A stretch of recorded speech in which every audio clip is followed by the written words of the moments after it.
大王打算把大公主许配给燕国国君，秦燕两国联姻，如古琴瑟，同德同心，有益于我大秦安危繁荣。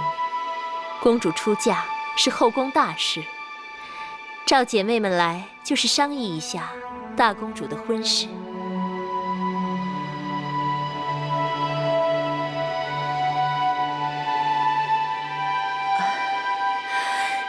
大公主的婚事由大王做主，王后亲自操办，自然再好不过了。只是那燕王……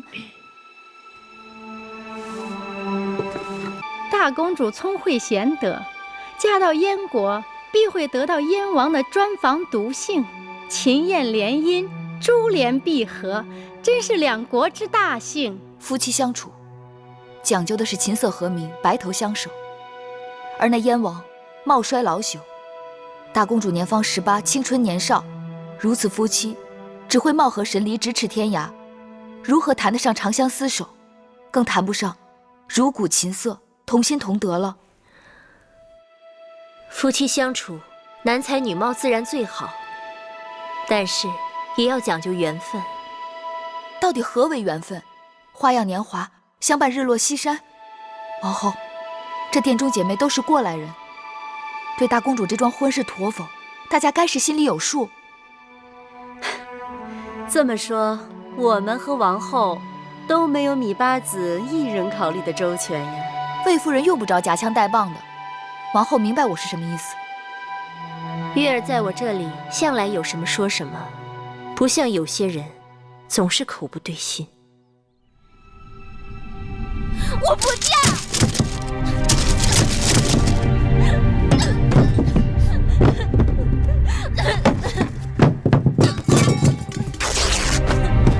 我不嫁！我不嫁！我不嫁！大公主，芈月，你知道吗？那个燕王不光岁数大，他还有残疾，腿不好。大王还没有下旨，事情也许还有回转的余地。我去过宣室殿了，他对我避而不见，他一定是心里有愧于我。过去他对我的疼爱全都是假的。我不信。今晚大王会召我去承明殿的，我会对他说的。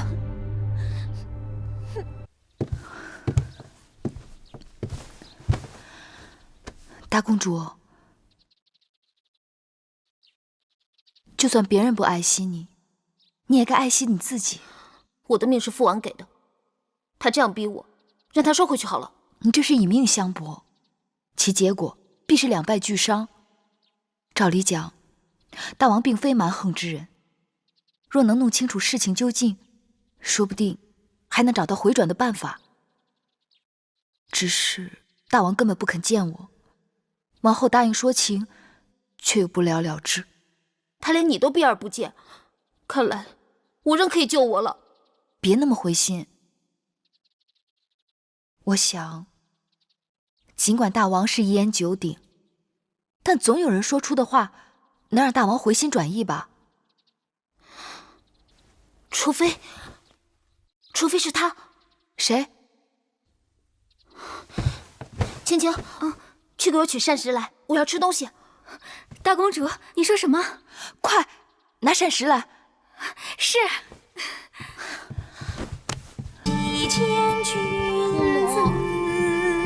殷夫人，坐吧。谢夫人。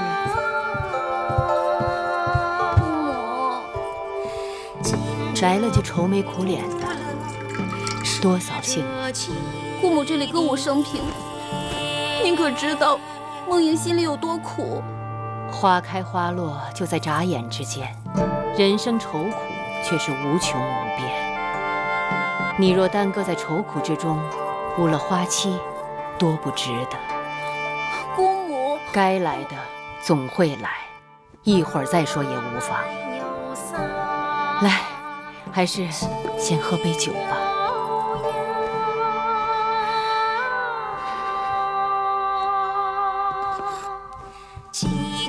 我曾说过，这世间绝对不会背弃你的，唯有这佳酿。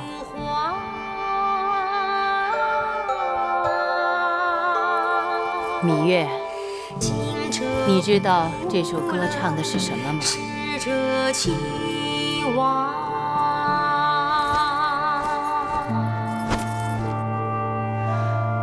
有乐及时行乐，转眼人之老矣。梦莹啊，你随我来。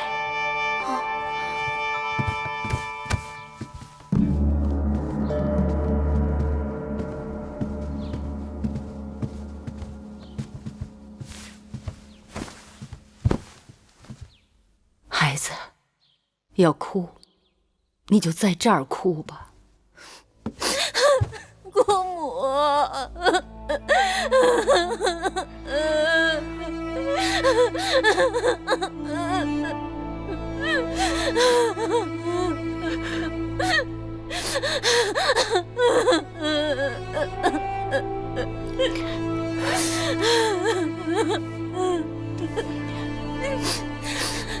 孩子，你想要姑母怎么办？去跟父王说说，让他收回成命。父王一向对您敬重，您也不曾求过他什么，所以您若去求他，他一定会答应的。你可知道，你父王为何在所有的兄弟姐妹当中最敬重我？因为祖母早逝，长姐如母，也因为父王对您一直心有愧疚。是啊，当初你祖父秦先王孝公也十分珍爱我，但是为了与魏国修好，他毫不犹豫地把我嫁给了我并不中意的魏王。后来秦魏河西之战，姑母按照你父王的请求，把魏国所有的意图和兵马调动的策略全部传递给了秦国。秦国因而大胜，而我却终身背负着背叛君王、出卖夫君的罪名。按律，我本应被枭首，是你父王用魏国战败赔偿的5座城池换回了我的性命。梦莹啊，你要记住，君王就是君王，尽管他们有时候也会柔肠百转，但是放在江山社稷面前，他们连一刹那的迟疑都不曾有过。这么说，祖父和父王从未珍惜过我们，姑母和我都只是他们野心的祭祀品。不对，后来我才知道，那就是他们的舍弃。他们舍弃了他们在世上最珍惜的东西。我如今才知道，父王对我从未真心过，全然不顾我是他的亲生骨肉。他的真心不是你要的真心，他宠你正是因为你是他的亲生骨肉，他逼你出嫁也是因为你是他的亲生骨肉。我不情愿，我不情愿，姑母。生在王室之家，这就是你的命。除非你不做大王的女儿，不做大秦的公主。我不做公主了，我不要做公主，我要搬来跟姑母一起住。姑母，我求求你救救我，你帮帮我，姑母。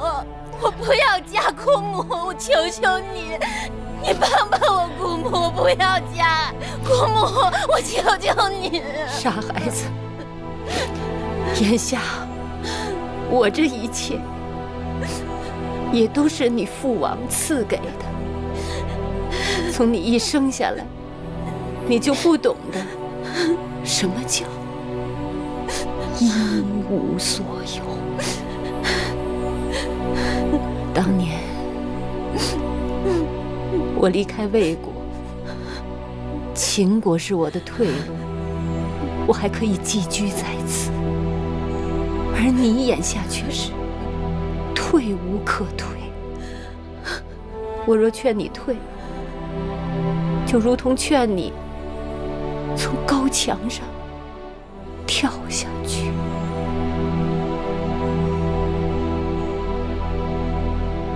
孩子，你好好想想吧。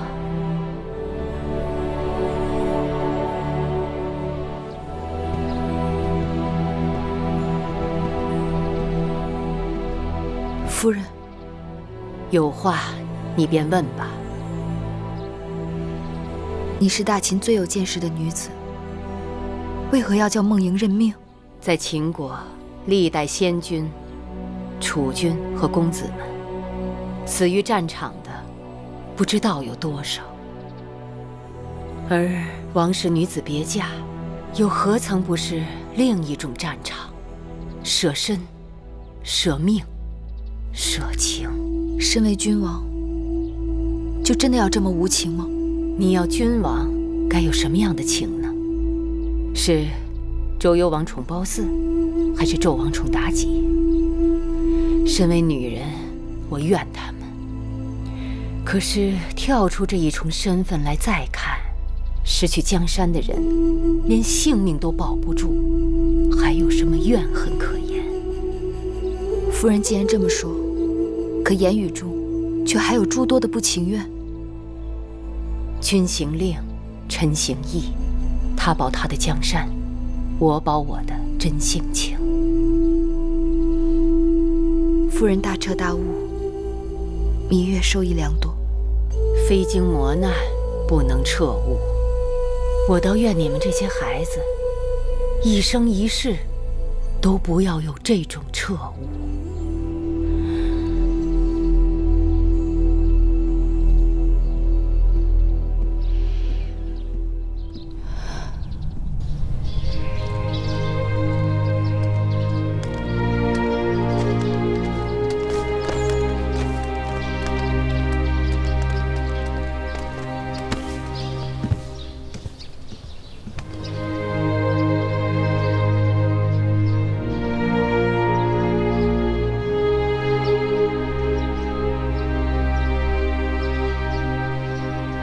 你们要照顾好尹夫人。是。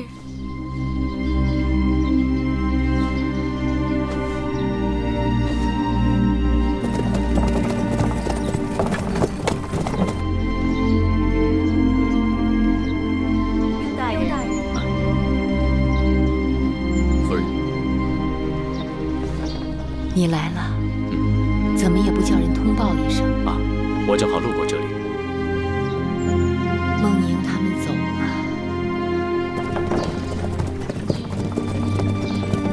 不过是后宫中有一个伤心人罢了。从一开始就不抱有期望，比抱着期望却落得一场空要好得多。可惜，他还是春梦无痕的年纪。孟莹，我倒是不担心，只要他想明白了，就会跟他的父王一心一意。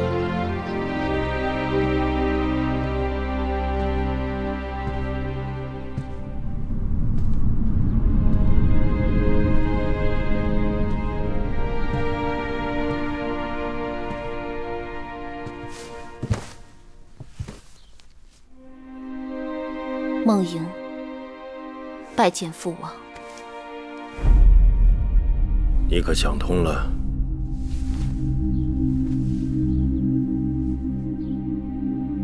是。想通了什么？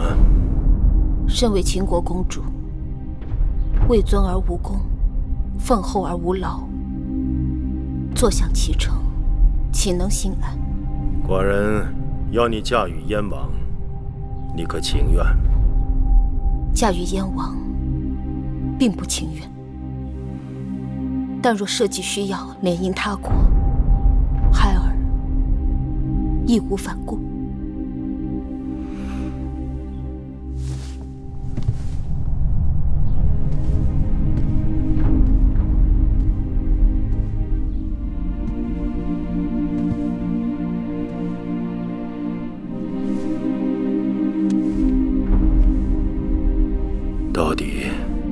是寡人的女儿，与寡人心意相通。记得寡人第一次上战场的时候，才13岁，双腿发抖，怕得不行，但依然义无反顾。织女莫过父，等你真正面临沙场的时候，你不会懦弱。难的就是决断的那一刻。你到燕国是要把寡人的眼睛、耳朵、手臂带到燕国去，寡人不会让你孤单，你与母国唇齿相依。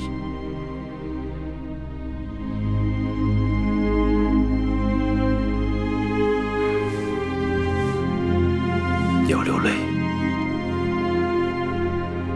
就在寡人面前流，千万不能让燕国人以为秦国女子软弱好欺。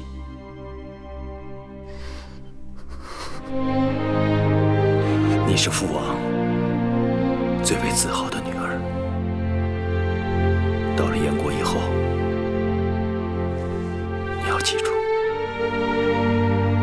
你的背后还有父王，还有秦国。不管出了什么事，尽管派人送信回来。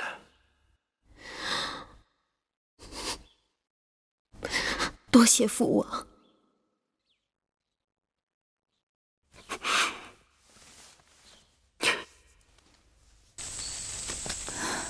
你这一去，不知何日才能相见。我若回不来，你就当我战死沙场了。怎么把话说得这么不吉利？和一个枯朽老头同床共枕，生不如死。这我都想开了，还怕真的死去？别钻牛角尖。福兮祸兮，事有百变。你若不能回来，我想办法去看你。我一个人在那儿就够了。你要自己好好保重。这秦宫里刀伤剑雨，无益于燕国。你能平安，我虽隔万里也会宽心。那日我带你去见姑母，是觉得你们性情肯定投合。我走后，将来有些事情，她或许可以帮你。此外，我特地向父王讨了让你出宫便礼的令符，你好好收着。有了它，以后你会容易周旋许多。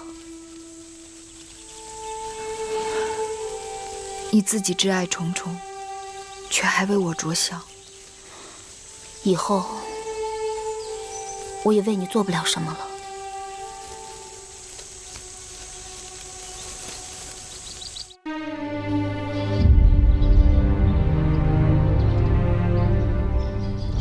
父王，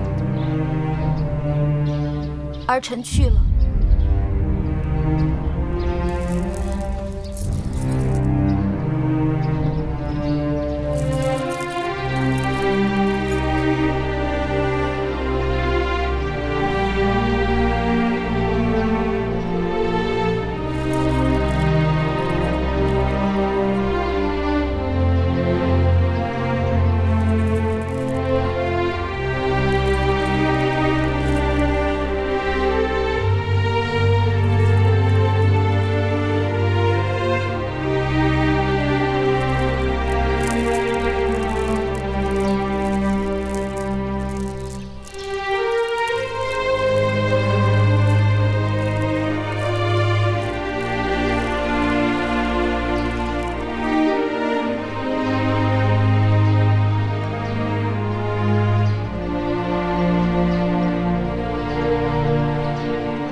谢父王，谢母后。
姐姐。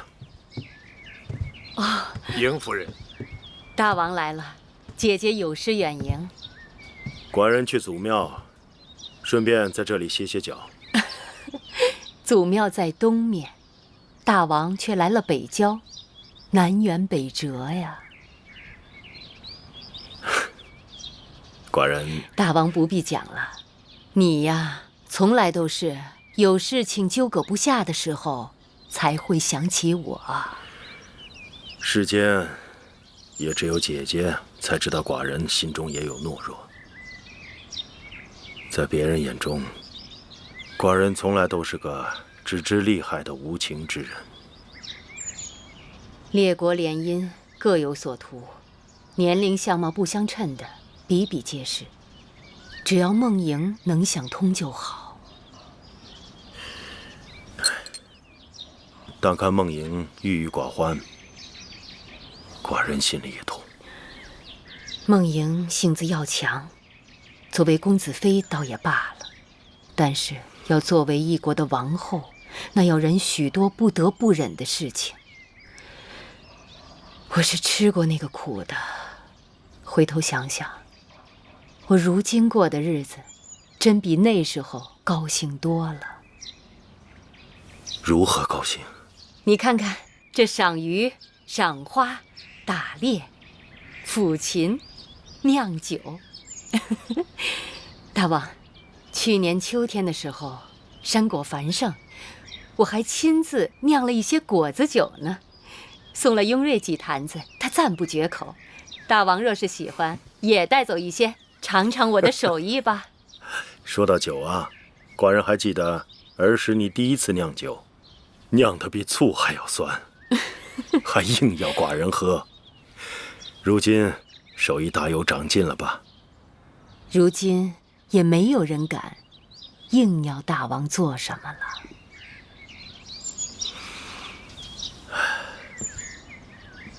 逝者如斯，如今寡人坐拥江山，却更怀念当初的岁月。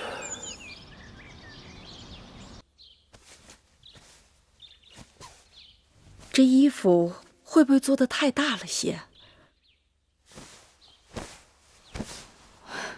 萧冉和蓉儿都是长个子的时候，他俩的衣裳还是做大些为好。萧冉小年纪就从军了，这也太苦了他。听说司马将军眼下将他安排在自己的大帐里，带在身边，时时调教。还不到1岁就没了娘亲的孩子，幸亏有你这个姐姐。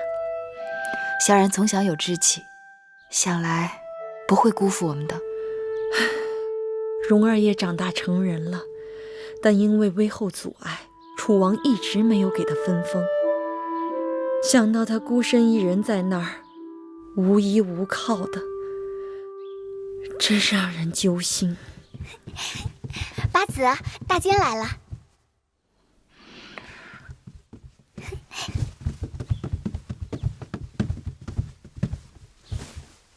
大王口谕，宣芈月今晚承明殿侍寝。是。还不快帮着八子梳洗打扮，接他的撵轿马上就到了。是。八子，老奴告退。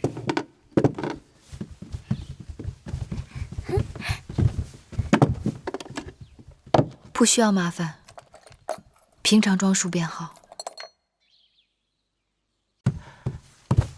大王，不是这个，寡人要的是昨日寡人看过的那卷秦律。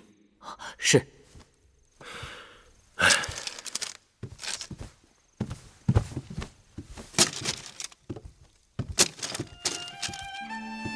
拜见大王。我以为你不会来了。大王召见，怎敢不来？你可以给我一个理由。病痛、不适，女孩子家这些借口随手拈来。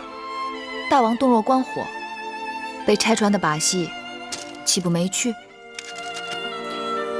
虽然不情愿，可是你还是来了。虽然来了，可还是不情愿。你这个丫头，为何如此倔强？芈月只是说真心话罢了。大王若不喜欢，那以后芈月慢慢学着说假话。宫里只有你一人敢与寡人顶嘴，你可知错？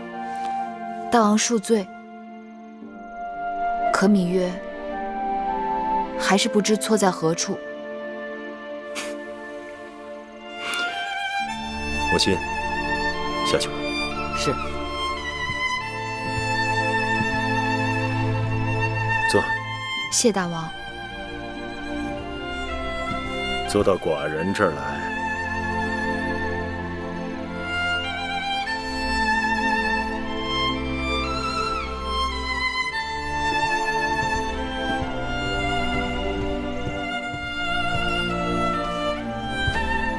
你说，寡人喜欢你吗？或许有那么几分吧。坏了良心的小丫头。可无论寡人有多喜欢你，还是要常常到宫中其他嫔妃那里去。你说为什么？因为您是大王啊。此刻，我与你在这承明殿里，我是你的夫君。明日我出了这承明殿，便是一国之君。这大义和小义，轻重之别，你该有数。芈月只是一普通女子。芈月有普通女子没有的胸怀。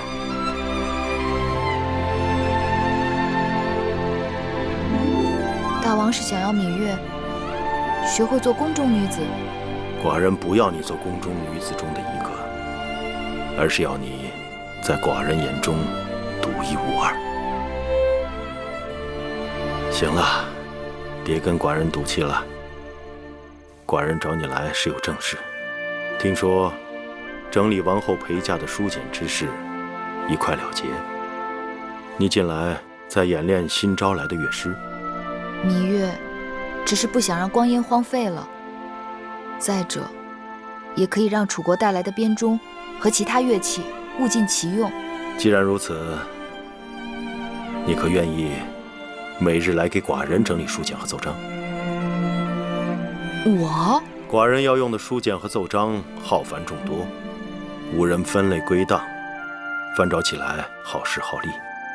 你可每日免召进入成明殿，为寡人整理书简和奏章，归类收藏。这么说，这里全部的书简和奏章都由我管辖？是。我可以随意翻阅这些文字啊？那是自然的。谢老伯恩典，芈月求之不得。怎么又叫寡人老伯了？芈月更喜欢大王做邻家老伯，不喜欢邻家老伯变成大王。小丫头，你一准知道，你笑起来比哭挺用多了。玉儿不知。精兵利器足以毁掉寡人的社稷。对了，明日是7月初1，寡人想带你去一个地方，不过到时要让木间给你准备一套合适的暖装。明日要去哪儿啊？明日你就知道了。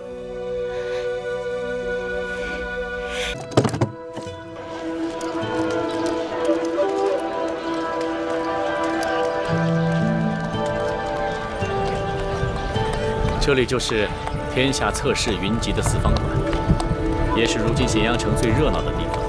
王公子哪天有兴趣，可以进去看看。好。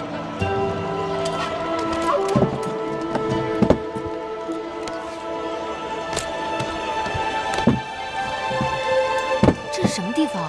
四方馆，寡人知道你一定会喜欢。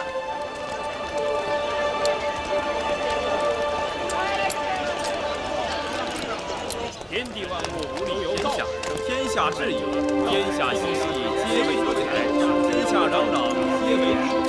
且看大家都讲得这般热闹，但谁又能够牺牲自我？大家是大好事，你我是两足半来，四人谋利，无利则化兵行善，有利则洒血断头。儒家也说过，有恒禅者有恒心；法家也说过，人性遂利。所以，无论是儒家还是法家，都应当从我派之言。胡说！人性本无，世间如染缸，入仓则仓，入黄则黄。治国之道，犹不可听乱也。人之异于禽兽者，乃人能互助互援，可听出什么来？为减少不平，争取公平而立。各家说各家的理，却都未必能够压倒别人。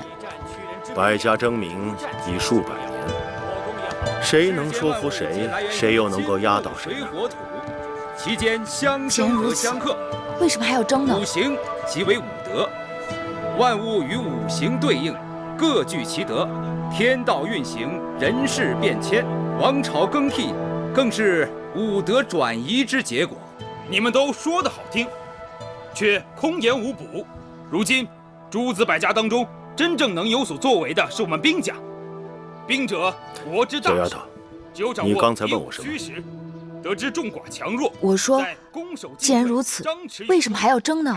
克敌制胜。争是为了发出声音来，各种声音意味着推陈出新和长进。原来这世间只有周礼一种声音，四方陈迹。我大秦在俗人眼中，也不过是为木马的边鄙野人。周天子的威望倒塌，才有了列国和我大秦的崛起，有了各方人才的投奔，有了这四方馆中百家争鸣，激荡文字，人才辈出。可臣妾昨日在大王的成明殿里翻阅商君书，商君斥其他学说为贼，大秦用的可是商君之法。在我看，任何一种学说都在尽力排斥他人，但总有聪明的学人在不断吸取他家之长，丰富自己。而君王则一家为主，数家为辅，内佐王政，外扩疆域。修恶之心，义之端也。这真是一个好主意。每逢初一十五，这里都会有大政变。既然你这么喜欢，寡人准你初一十五凭令符过来。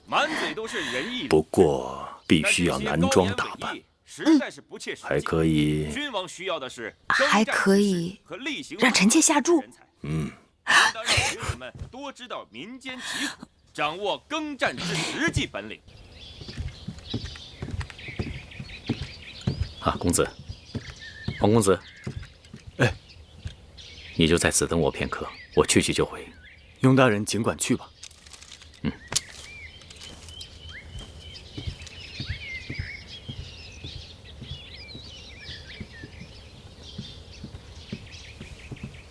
敢问，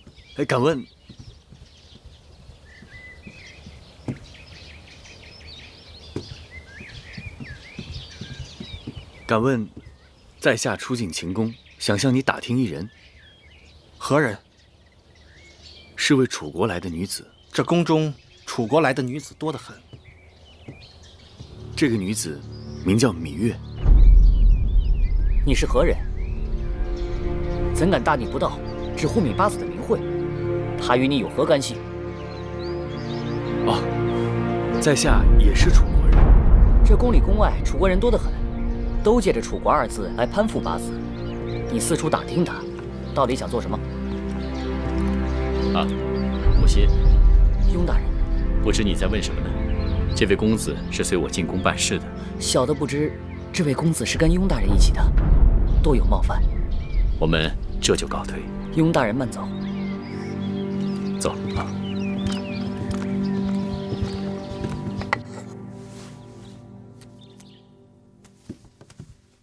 王后，楚国那边刚送来的书信。王兄和母后好久没来书信了。是啊。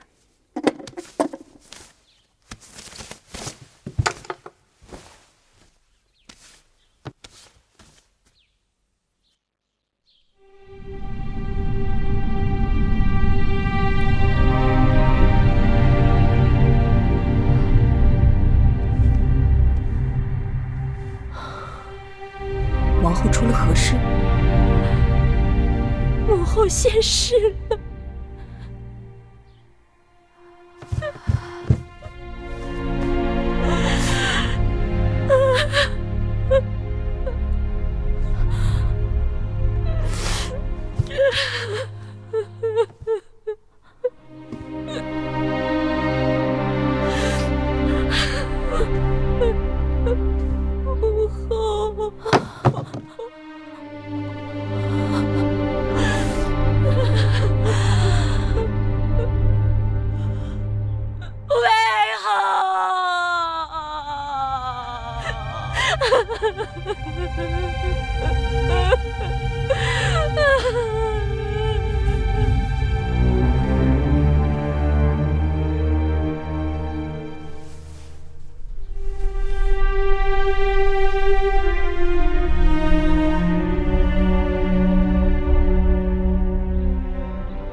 知道魏后去了，孟昭氏和景氏都亲自过来祭拜。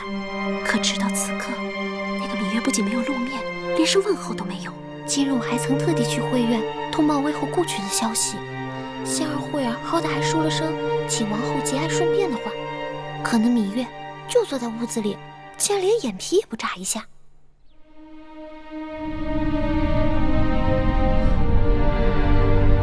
姑姑，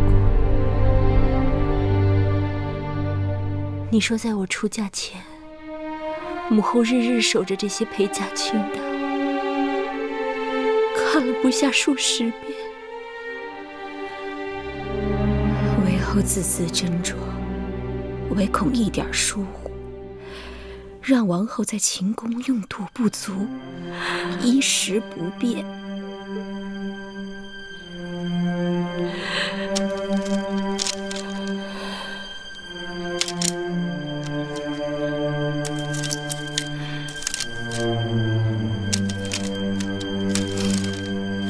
清单上全是母后的心血，可我却从未认真看过。王后出嫁，微后可谓喜极忧戚，柔肠百结。母亲，孩儿不孝，皆悔莫及。王后不必自责，微后指望的就是王后在秦宫根深叶茂，成就子孙帝王万世之业。呆猫受微后恩典与责，定会替微后照料好王后，活一日便会竭尽全力保王后在秦宫平安。姑姑，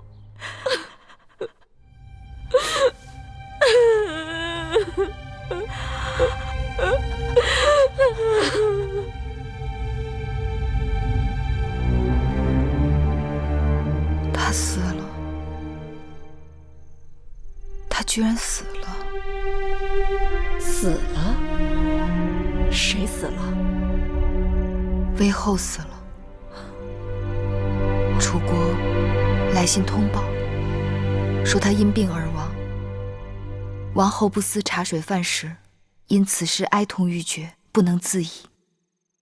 宫中无人能解他心结。王后闭门暗自伤心，微后尽管刁蛮，但对王后却是百依百顺的。若不是因为对舒姐姐的娇宠，我的性命也早就没了。那么一个心狠手辣的女人，不知她死时想的是什么。她一定想不到，自己竟然会死在我的前头。月儿，你很少跟我提起她，你还一直记恨着她？她害死了我娘亲，逼死了举娘娘，又几次差点要了我的性命。我的一切都是拜她所赐，还用得着特意去记恨她吗？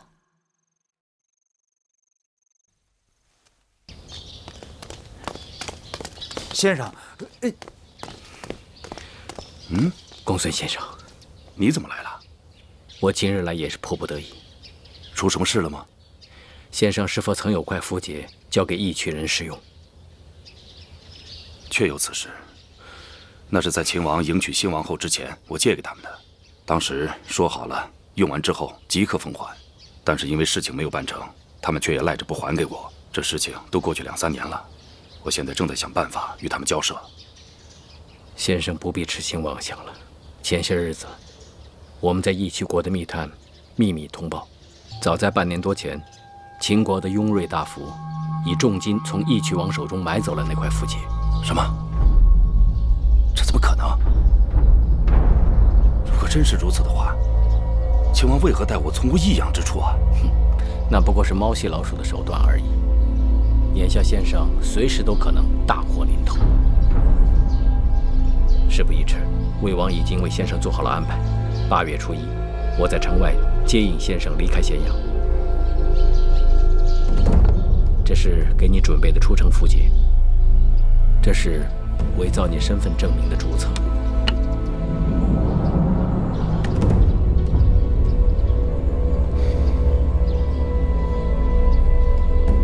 我与秦王毕竟君臣一场，如今见解相异，各奔东西。再见，恐怕就是在战场上了。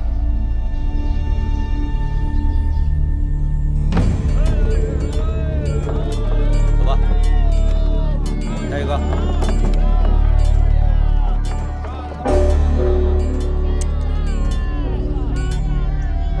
来人，拿下！为何抓我？为何抓我？听说我是个魏国的奸细，说抓人就抓人，有证据吗？这年头抓人要什么证据啊？后边的人愣着干嘛？抓紧时间！下一个。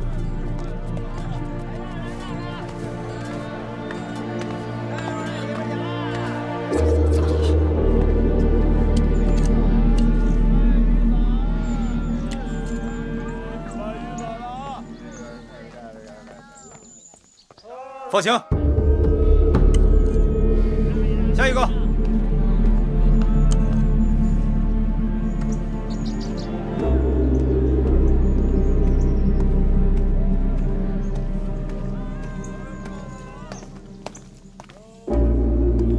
公孙先生，请上车吧。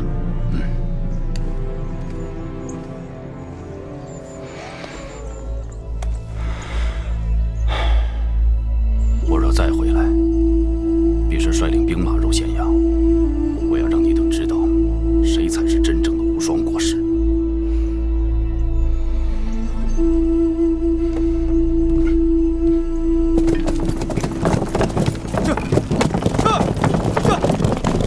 大梁走起来！快快！停下！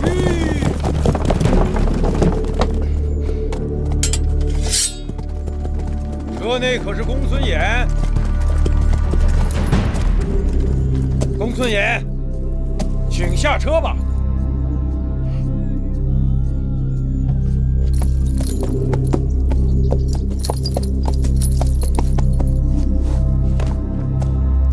先生认错人了吧？车上只有区区2个商贾，并没有什么公孙衍呐。昨日朝堂共事一军，今日相见，公孙衍为何缩头缩尾，不敢相认啊？下来吧。罢了，罢了。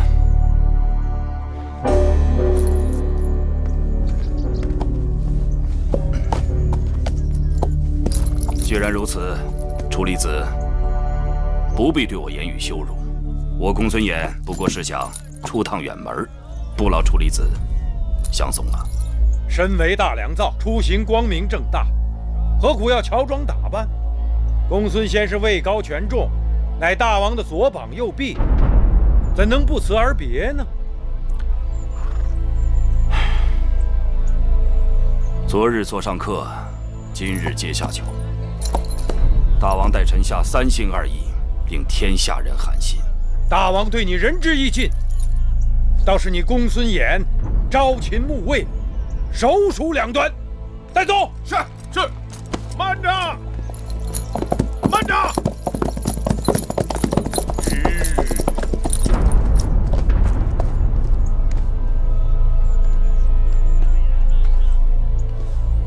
大王口谕，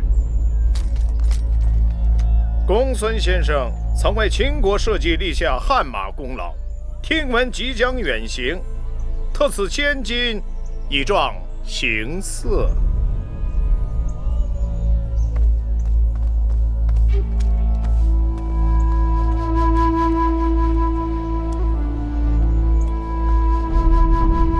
这个符节是大王叮嘱一定要交还先生的，先生不会不认识他吧？这是你3年前给义渠王使用的，大王重金赎回。这次先生要去魏国，这一路关爱重重，有了它，可为先生免去许多周折。接着吧。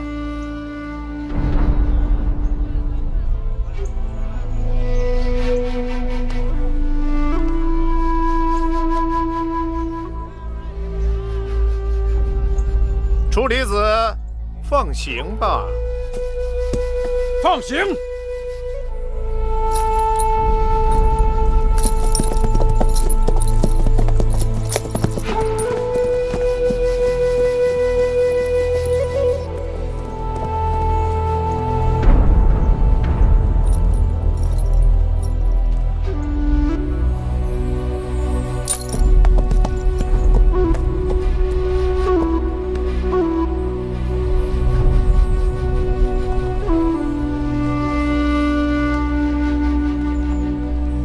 公孙先生慢走。这。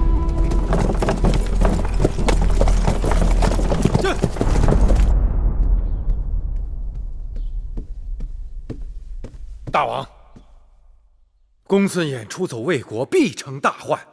王兄不仅不派人追捕，反而千金送他上路，这岂不是为虎添翼？寡人曾与他君臣一心，肝胆相照，共度艰难。如今他弃我而去，也许有他的不得已。若抓他回来，判罪获刑，寡人于心不忍。另外，会让天下尤氏谋臣猜忌我秦国和寡人不识人才，缺少胸怀。寡人权衡利弊，才派穆坚前去传旨。既然公孙衍已不能为大秦所用，何不借他的离去，收复天下人心？王兄高瞻远瞩。不过放走了公孙衍，那魏国埋在我们中间的那些暗桩怎么办？全部起出来，不管牵涉到谁，抓！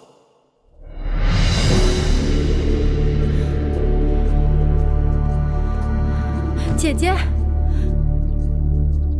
你出去吧。是。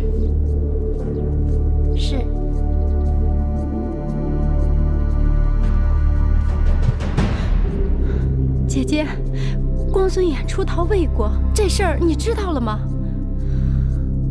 我也为此事而着急呢。听说城中只要与魏国有来往的人，均被查捕，风声是越来越紧了。大王赐给你的那个铜符节，你还带在身上吗？啊，在这儿呢。收好了，这可是能保命的。姐姐，你什么意思呀？我过去跟公孙衍都有交往，而你只是一个深宫妇人，既不知军国大事，也素来和我来往不多。从今以后，你就不要再到我这里来。姐姐，如今公孙衍已经出逃了，这铜符节再也寻不回来了。我这次只有坐以待毙了。姐姐，那铜符节你也不可能日日藏在箱子里呀。再说，与魏国来往的人也不仅仅是你，那若是别人在半道给弄丢了，也不是咱们的过失呀。是福不是祸，是祸躲不过。这铜符节的事，必定要有一人顶包。妹妹，姐姐叫你来，是有事要托付给你。你我虽非一奶同胞，但因从小一起长大，胜似亲生姐妹。在宫里，除了你，姐姐唯一的亲人就是华儿。姐姐若是被大王治罪，华儿必受连累。姐姐是想，华儿在宫中无依无靠，我只能把她托付给你了。你独子上有，华儿又一向与你亲近。姐姐，你别再说了，容我们再想想法子，结果不一定有那么糟糕呢。啊，把事情都想清楚了，就没那么糟糕。来，妹妹，让姐姐看看你。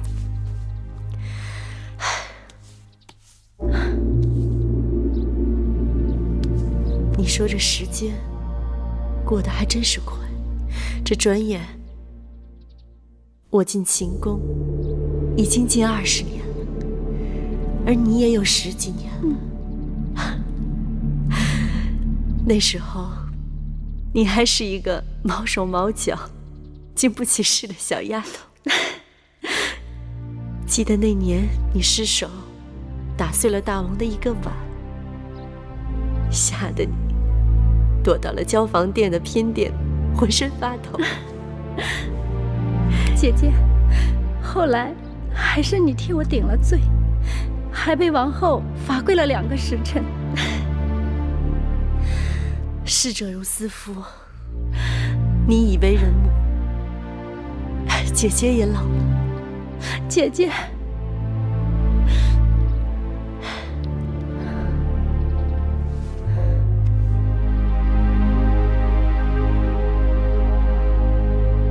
姐姐，记得进宫那日，你头上戴了一个碧玉簪，众人都夸俊俏，连大王都忍不住多瞅了几眼。那簪子可还在吗？在。姐姐，你把它赠予我吧，以后也是个念想。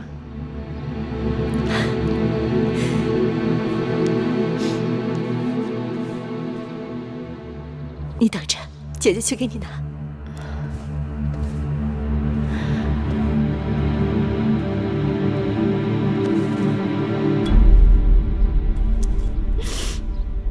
姐姐，我的孩儿就托付给你了。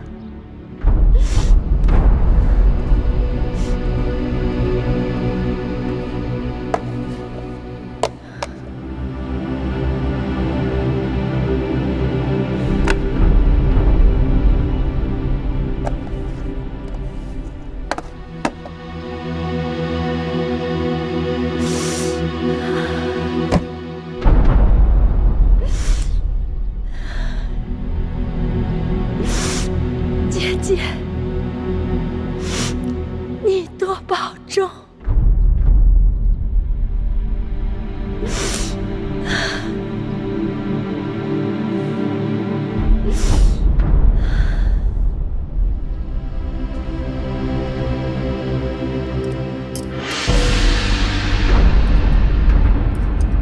你们想干什么？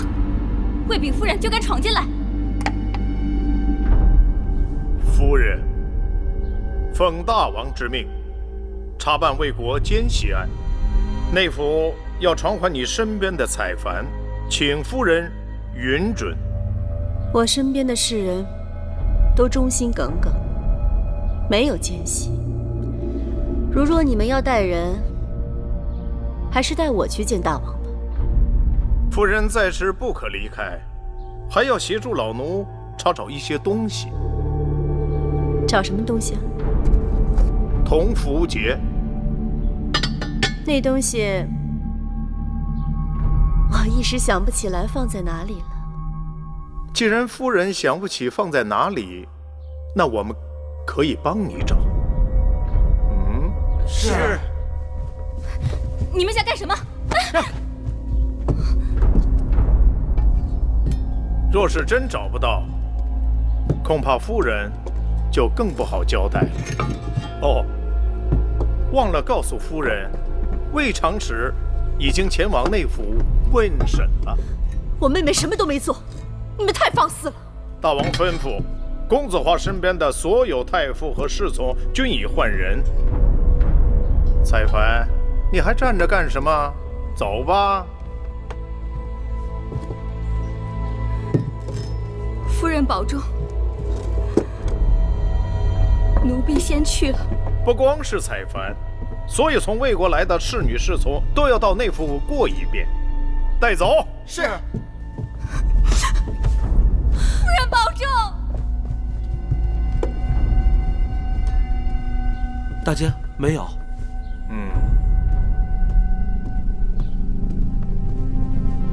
禀告大监，铜符节找到了，是小的在正殿的首饰盒里找到的。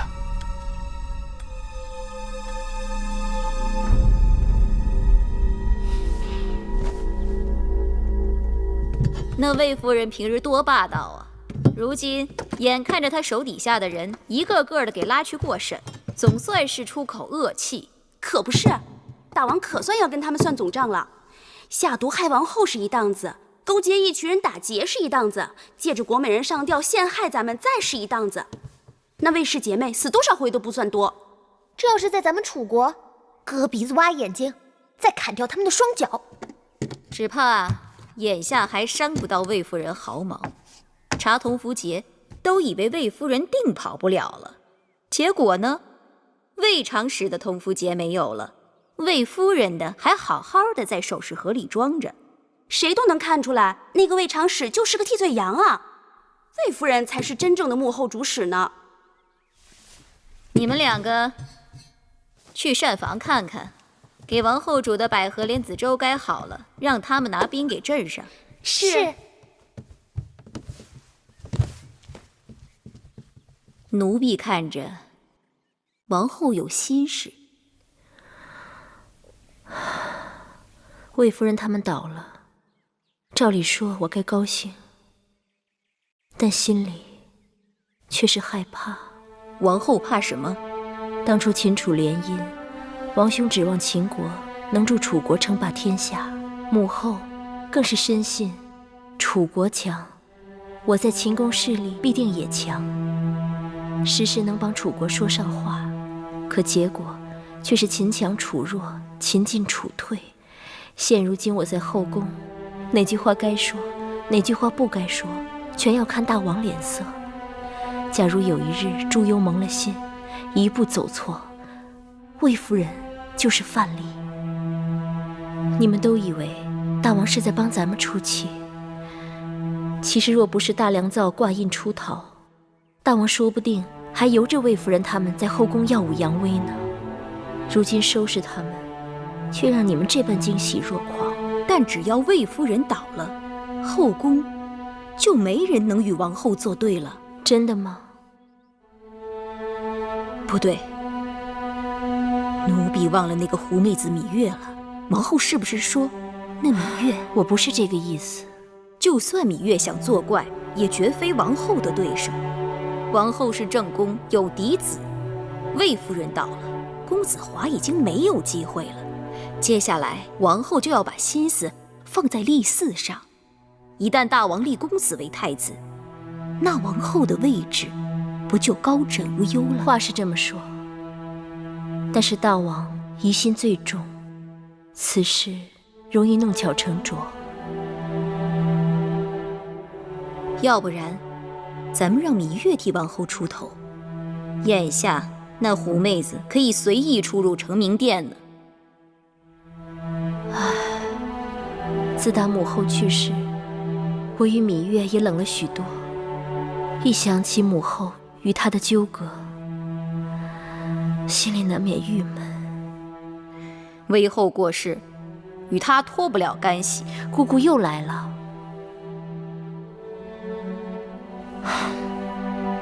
算了，你去传话吧。过几日就是8月15，让芈月他们到教坊殿来，顺带着叫景氏和孟昭氏也来。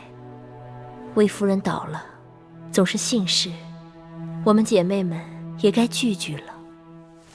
是。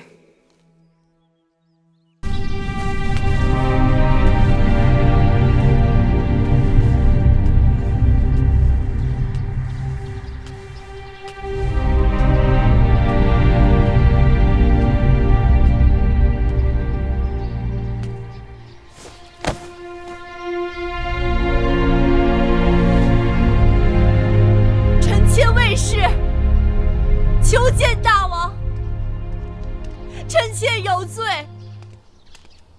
求大王赐罪，千万不要殃及无辜。臣妾未誓，求见大王，臣妾有罪，求大王赐罪。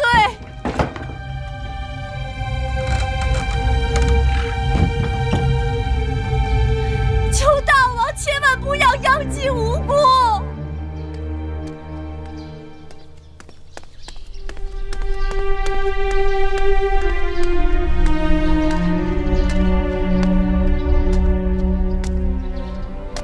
魏夫人，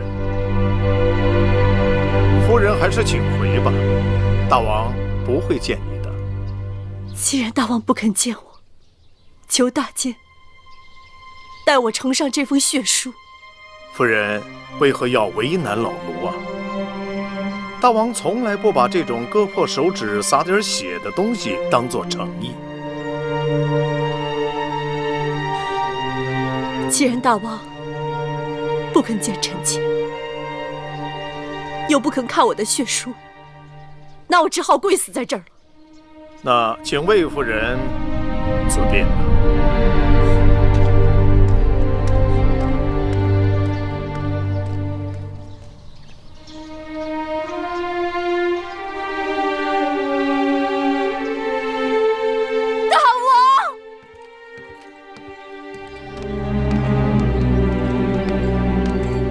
八子，公子华，八子请留步。银华有话要说。母亲大错已铸，覆水难收，更曾屡屡为难八子。望八子宽厚慈悲，不要与他计较。大王若不计较，芈月自然不会计较。谢夫人宽厚慈悲，银华来日定投之以桃，报之以李。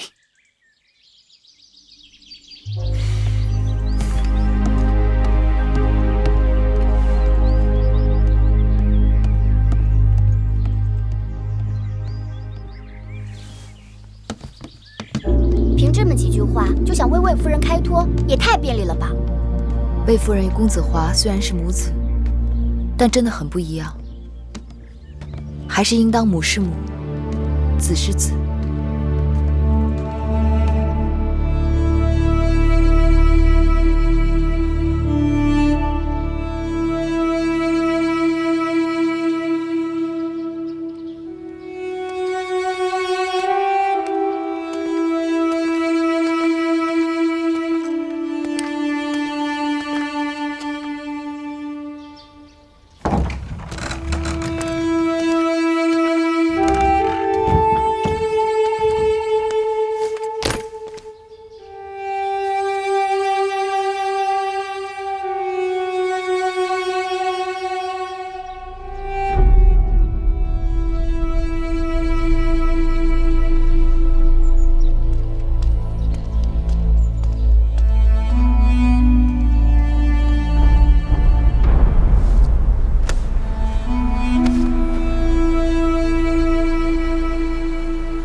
樊长史病了。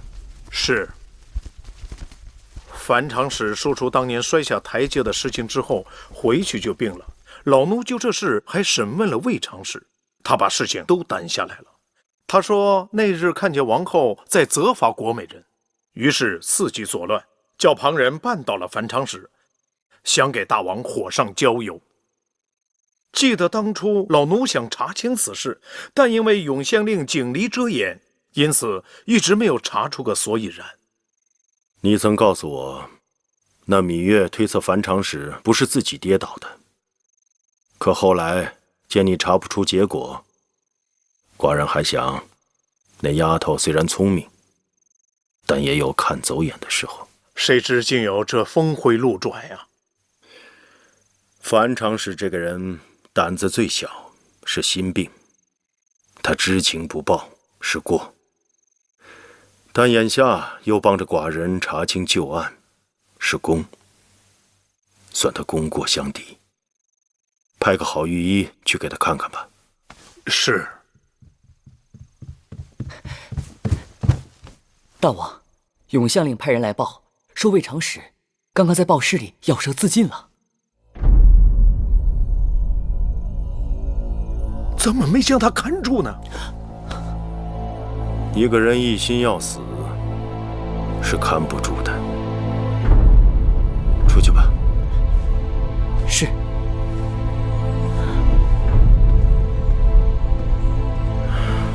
可惜啊，她是寡人宫里最懂得腌制干果的嫔妃，以后再也吃不到她腌制的蜜杏了。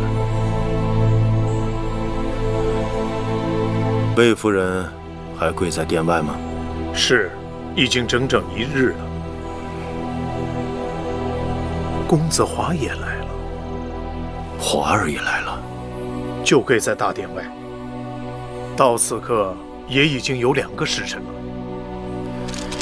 算了，让他们起来吧。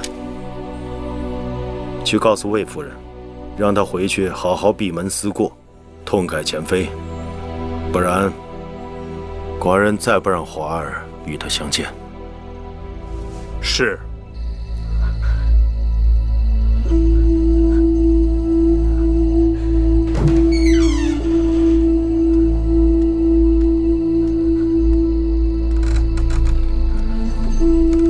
大王有旨，令魏夫人好老生回宫，潜心反省，以观后效。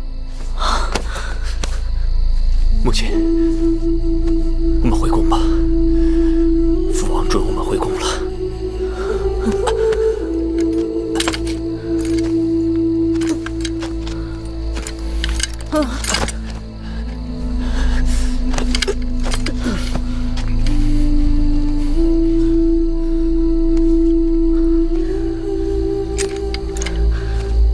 不用扶，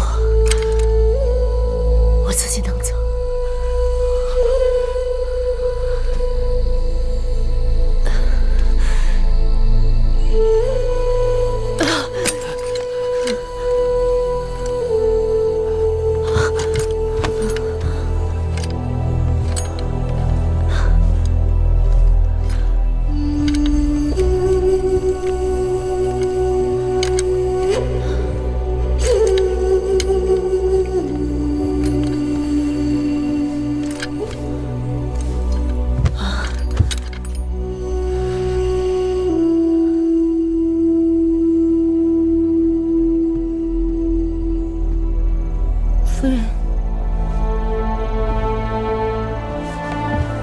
夫人喝口水吧。你是谁？奴婢是曾服侍魏长史的彩萍。我没见过你。我只是他身边的粗使丫头。你到我这儿来干嘛呀？魏长史在内府咬舌自尽，永相令让奴婢来披香殿服侍魏夫人。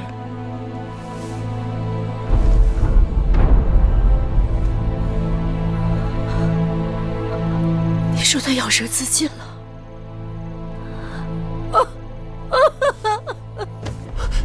母亲，母亲，我妹妹死了，我妹妹死了。还有采凡前日以酷刑死在内府。夫人，保重身体。他们都是因我而死的。母亲这是何苦？请母亲莫要再伤心，身体要紧。母亲本可以有更好的选择。花儿，是母亲无能，让你也跟着受委屈了。正因为母亲行事荒唐，才落得眼下这个地步。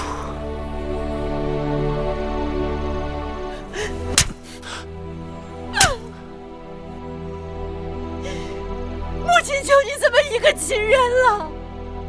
孩儿只要母亲平安，怀儿便无怨无悔。请母亲切不可再以身试险。母亲这么做，并非为了自己。我知道母亲所做的一切都是为了孩儿打算，但从今以后，请母亲不必为孩儿苦心周全，该由孩儿来庇护母亲了。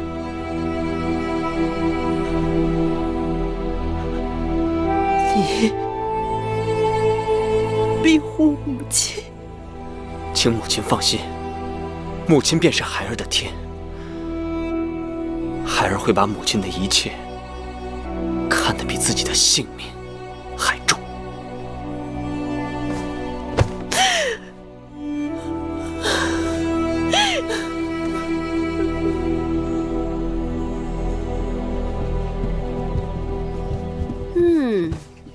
王后宫里的红枣汤甜而不腻，怎会这样适口？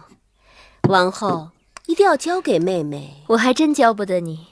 这红枣汤是芈月带来的，你问她吧。芈月妹妹，怎么做的？东西都是寻常的，法子却是魁姑的。把那红枣红豆用清水洗净，浸泡1个时辰，然后清水煮沸，加入去壳留肉的桂圆，再大火煮沸，文火再炖半个时辰。这红枣汤有安神补血、健脾养胃的神效，女子冬日喝它是最滋补的。妹妹，你吓死我了，这不比煎药还难呀？这可比药好喝多了。妹妹如今常在成明殿走动，定是大王也喜欢上了妹妹的红枣汤。大王爱不爱红枣汤我不知道，但是王后却是真心喜欢。你们也是幸亏有我，才有这口福，还不是看在我的份上？要不你们怎么知道这天下还有这么好的东西？哦，对了，你们知道吗？大王好像已经宽恕魏夫人了。樊长史虽说没有受到大的牵连，但被吓破了胆子，如今依旧病得不轻。因为魏夫人并没有丢失同福节，她的侍女采凡虽经内府严刑，却不肯吐口，死在内府。加之大王素来疼爱公子华，若拿不到确凿的证据，大王不会处罚他的。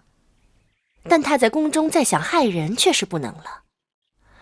我听说魏夫人已经向大王提出要抚养魏长史的儿子公子壮，他现在大约只能打大王骨肉的主意了。不行，绝不能让魏夫人领养魏长史的孩儿，不然这3、5年后，宫里又多了个与我们心意不通之人。那姐姐打算怎么办？公子壮年幼丧母，孤独可怜，我是母后，照料大王的孩儿义不容辞。我会向大王提议，由我亲自抚养公子壮。不过，魏夫人的儿子公子华一向被大王看重，谁知哪一日那魏夫人会不会于禁复燃？王后的当儿是嫡子，王后不如向大王提出，早日立他为太子。当儿是嫡子，但立太子一事若过着急，反而会令得大王反感。